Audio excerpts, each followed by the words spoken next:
কসম খেয়েছেন সূরা ৩-এ আল্লাহ তাআলা ৪টা কসম খেয়েছেন। তিন তিন ফলের কসম, জাইতুন জাইতুন ফলের কসম, অতুরি সিনিন পাহাড় সিনাই পর্বতের কসম, ওয়া হাদাল বালাদিল আমিন নিরাপদ মক্কা নগরীর কসম। এরপর আল্লাহ তাআলা বললেন লাকাদ খালাকনাল ইনসানা ফি আহসানি তাকওয়িম, অবশ্যই আমি আল্লাহ তাআলা মানুষকে সুন্দর করে বানাইছি। সুবহানাল্লাহ জোরে কর। মানুষ কসম খায় কখন? কসম খাই কিনা আমরা? কসম খাই না? আল্লাহর কসম, অমুকের কসম খাই কিনা আমরা? এটা পুরুষের চাইতে মা বোনদের অভ্যাস বেশি, ঠিক কিনা জোরে কর। কথায় কথায় কসম খায়, কিন্তু হাদিস শরীফে আসছেন যে আল্লাহ তাআলার নাম ব্যতীত অন্য কোনো কিছুর নামে কসম খাওয়া জায়েজ নাই, ঠিক কিনা জোরে কর। আজকে থেকে যারা জানলেন তারা তো জানলেন, আর যারা জানলেন না, এই যারা আজকে নতুন শুনলেন, আজকের পর থেকে আল্লাহ তাআলার নাম ব্যতীত আর কোনোদিন অন্য কোনো কিছুর নামে আপনারা কসম খাবেন না। মনে থাকবো তো ইনশাআল্লাহ? এখন আল্লাহর কসম কখন খাবেন? আল্লাহ তাআলার নামের কসম কখন খাবেন? হাদিস শরীফের ভিতরে আসছে যখন মানুষের জীবন উপক্রম হয়ে যায়, অর্থাৎ মানুষের জীবন নাকি যেমন একটা মিথ্যা সাক্ষ্য বা মিথ্যা কোনো অপবাদ, যদি সে শাসক ব্যক্তি যদি ইসলামের শরিয়াত ভিত্তিক যদি শাসক হয়, সে যদি আল্লাহকে যদি যথার্থ ভয় করে, তখন যদি আপনি নির্দোষ হন, তখন যদি বলেন জীবন বাঁচানোর তাগিদে যে আল্লাহ তাআলার কসম আমি এই কাজ করি নাই, শাসক যদি ইমানদার এবং শাসক যদি আল্লাহ ভীরু তাকওয়া অবলম্বনকারী যদি শাসক হয়, তাহলে সে বিশ্বাস করবে যে আসলেও সে কি করে নাই, অপরাধ করে নাই। এখন আমরা যেটা করছি এটার নামেও কসম খাই, এটার বাইরেও কসম খাই। অনেকজনের অভ্যাস আছে 14 গোষ্ঠীর নামে কসম খায়, আছে কিনা বোঝে কর। কয় তরে রাখলাম না, তরে তো তালাক, 1 তালাক 2 তালাক, তোর 14 গোষ্ঠী তালাক, আছে কিনা জোরে কর। একজন তালাক দিছে কয়েক মাস আগে, এখন আমার কাছে ফতোয়া জিজ্ঞাসা করতেছে, হুজুর তালাক তো দিয়ে দিছি। তা ভালো কাজ করছেন। কয় হুজুর রাগের আগে তালাক দিছি, এখন তো মন মানতেছে না, কি করা যায়? আমি কই মানুষ তো রাগেই তালাক দেয়। মানুষ কি বলে যে বউ আমি তোমারে খুব ভালোবাসি, তোমারে তালাক দিলাম? মানুষ কি কথা কয়ে তালাক দেয়? হ্যাঁ, তো রাগের মাথায় তো তালাক দিব, ভালোবাসে তোর কেউ তালাক দেয় না, নাকি বলেন আপনারা? তো রাগের মাথায় তালাক দিয়ে ফেলছে। রাসূলুল্লাহ তিনি বলেছেন ইসলামের ভিতরে 2টা কাজ জায়েজ, তবে নিকৃষ্ট জায়েজ। 2টা কাজ জায়েজ তবে নিকৃষ্ট। 1 নম্বর হলো ভিক্ষা প্রবৃত্তি করা, অর্থাৎ ভিক্ষা করা, এটা ইসলামে জায়েজ, তবে এটা নিকৃষ্ট জায়েজ, নিকৃষ্ট হালাল। হালালের ভিতরে স্তর আছে। আর একটা হচ্ছে স্ত্রীকে তালাক দেওয়া, এটা হালাল, তবে এটা নিকৃষ্ট হালাল। হালালের ভিতরে স্তর আছে। যেমন কথা বুঝতেছেন আমার আপনারা? কথা কি বুঝতেছেন আপনারা? যেমন এই যে মুখের থুতু লালা, এটা কিন্তু জায়েজ। এগুলো আমরা মুখের ভিতরে যাইতেছে খাইতেছি না, এটা কিন্তু জায়েজ। এখন মনে করলেন যে আপনি আমার বাড়িতে মেহমান হয়ে আসছেন, এখন আমি সুন্দর একটা ফ্রিজে আমি কিছু থুতু দিলাম, খাবেন আপনারা?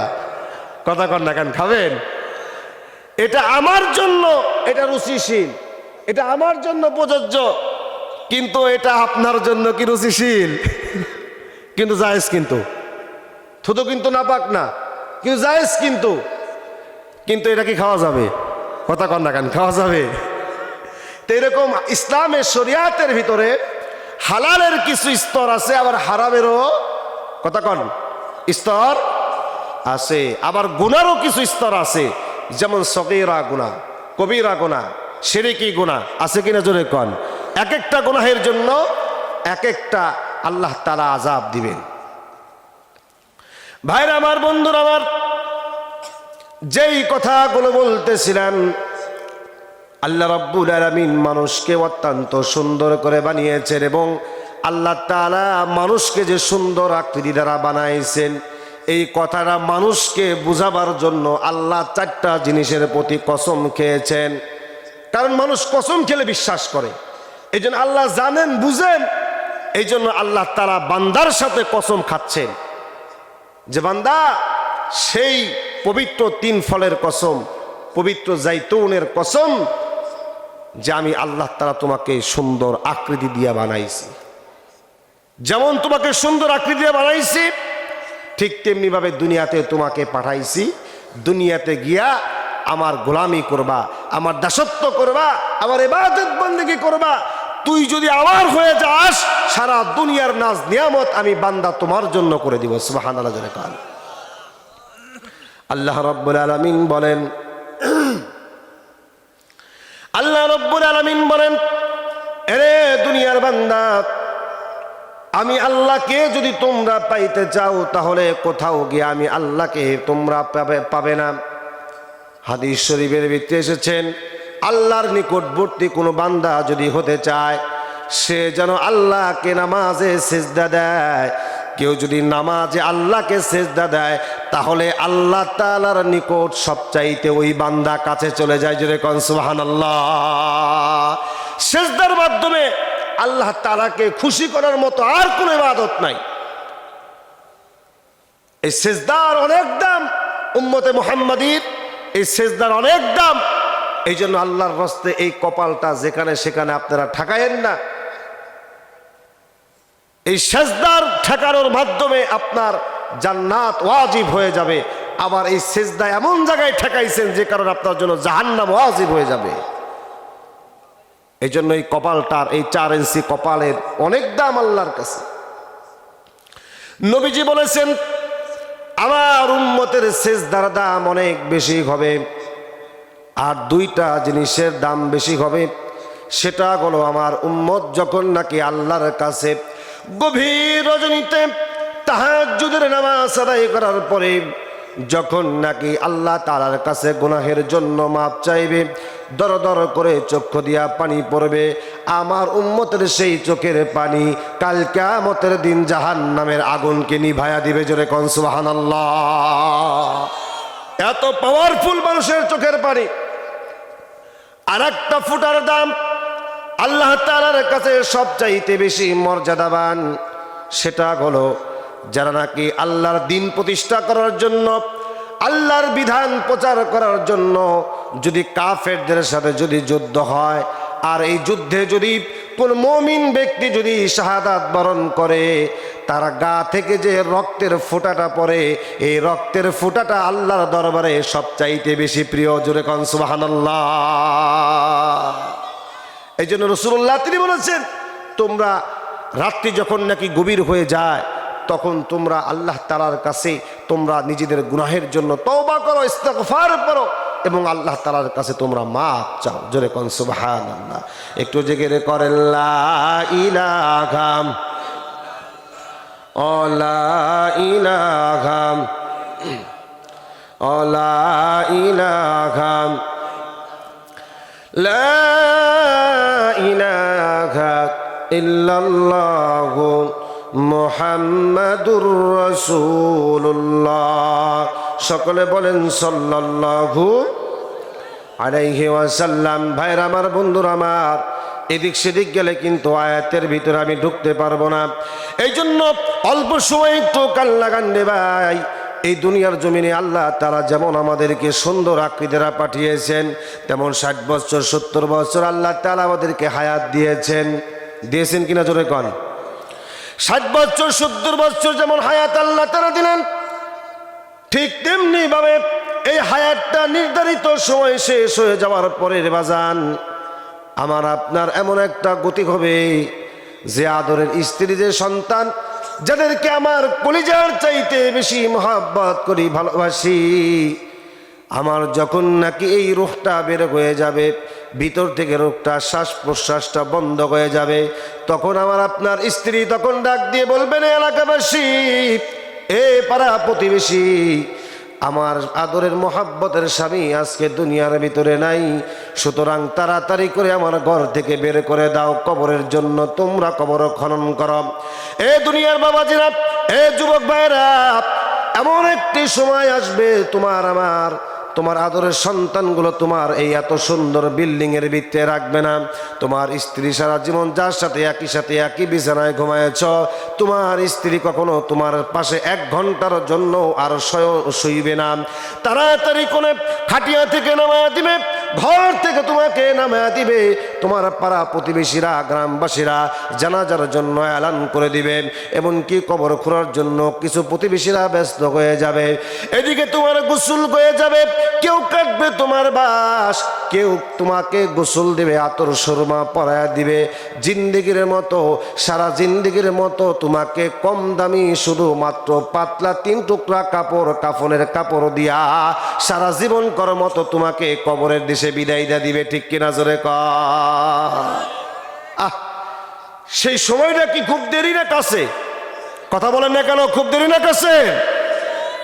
মুরব্বী আব্বাজিরা, গতকালকে একজনের জানাজার নামাজ আদায় করেছি, আজকে একজনের এলান হয়েছে অমুক গ্রামের অমুক একজন মুরব্বী মারা গেছে। ও আমার কলিজার টুকরা যুবক ভাই, তোমাদেরকে বলি রং তামাশায় আসরে ভাই, রং তামাশা করিও না। আমি কয়েকদিন আগে, যেহেতু মিডিয়া আছে, কয়েকদিন আগেও আমি একটা মাহফিলে বলেছিলাম, আমার একটা মাগুরার মাহফিলে সভাপতির বাড়িতে আমার খাবার, দেখলাম সভাপতির মনটা খুব খারাপ। ডাক দিয়ে বললাম, ভাই আপনার কেন মন খারাপ? বিশ্বাস করবেন কিনা জানি না, এই কথা বলার সঙ্গে সঙ্গে সভাপতি কেঁদে দিয়েছে। আমি ডাক দিয়ে বললাম, ভাই কেন কাঁদলেন? কি হয়েছে? আপনার কোনো সমস্যা? ফুফায়া ফুফায়া কান্না করে আর বলে, হুজুর আমার সন্তানটা এসএসসি পরীক্ষা দিয়েছে, আজকে আমার সন্তানের রেজাল্টটা বের হয়েছে, কিন্তু আমার সন্তান যেই রাতের বেলা ঘুমাইছে, আমার সন্তান আর আজ পর্যন্ত ঘুম থেকে উঠে না। আজকে আমার সন্তানের স্কুলের রেজাল্ট দিয়েছেন, আমার সন্তান প্রায় আপনার 4 পয়েন্ট সম্ভবত বলেছে, 70 না 75 কথা বললেন, নিয়ে পাস করেছে হুজুর। কিন্তু আমার সন্তান আজকে কবরের বাসিন্দা হয়ে গেছে। ঘরের ভিতরে জনম দক্ষিণী মা গুংরায়া গুংরায়া ফুপায়া ফুপায়া কান্না করতেছে রে যুবক। কান্নার শব্দটা আমার কানে আসছে, আমি আর কান্না ধরে রাখতে পারি নাই, বুকের সাথে জড়াই ধরেছি সভাপতিকে। আর ডাক দিয়ে বলতেছে, হুজুর আমার এত এত সম্পদ আমি কার জন্য কি করলাম, কার জন্য রাখবো আমি? এ দুনিয়ার যুবক ভাইয়েরা, খবরদার খবরদার, এরকমটা মনে করা যাবে না রে ভাই, যে আমার আব্বার দাড়ি তো পাকে নাই, আমার আব্বা বাকি আছে, আমার দাদাও এখনো বাঁচা আছে, আমার সিরিয়াল দেরি আছে, এরকমটা মনে করা যাবে না আমার কলিজার ভাই। এমন অনেক লাশ আছে, সন্তানের লাশের খাটিয়াটা বহন করেছে তার বাবা। পৃথিবীর ভিতরে সবচাইতে ভারী বোঝা হলো বাবার কাঁধে সন্তানের লাশ গ্রহণ করা। ঠিক কিনা জোরে কর।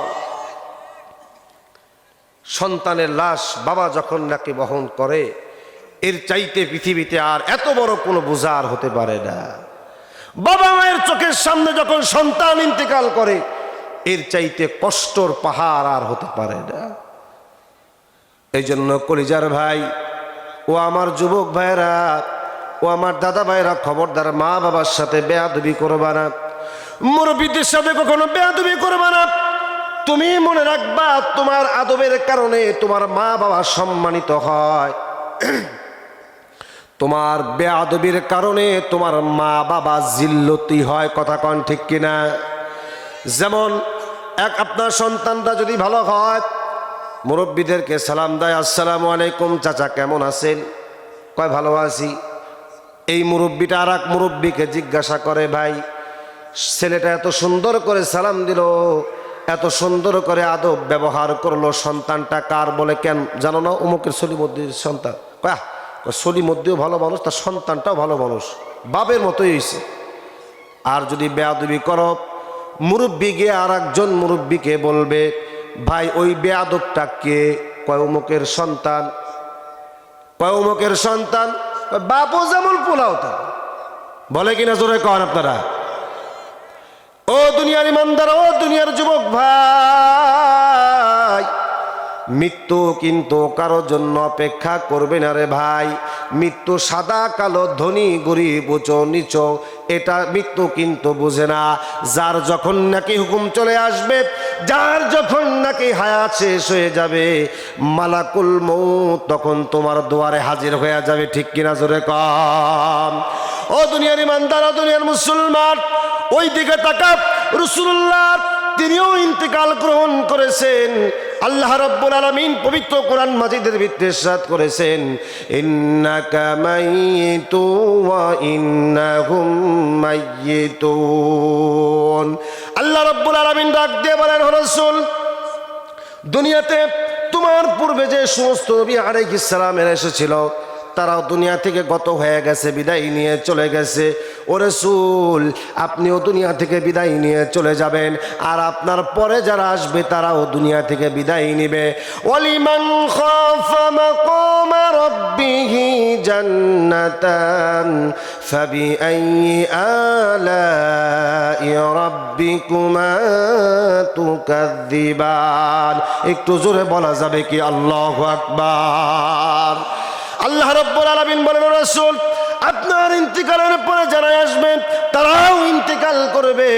এবং তাই নয়, তারা ইন্তিকাল করার পরে আল্লাহ রাব্বুল আলামিন এই দুনিয়াটাকে ধুলাবালির মতো উড়াইয়া পৃথিবীটাকে ধ্বংস করাই দিবেন। জোরে কোন সুবহানাল্লাহ। মালাকুল মউত হযরত আজরাইল আলাইহিস সালাতু ওয়াস সালাম স্বয়ং রাসূলের কাছে আসলেন। মৃত্যুর 4 দিন আগে জিবরিল আমিন গিয়া রাসূলুল্লাহর দরজায় করাঘাত করলেন। রাসূলুল্লাহর কাছে চলে গেলেন আর বললেন, আসসালাতু ওয়াসসালামু আলাইকা ইয়া রাসূলুল্লাহ।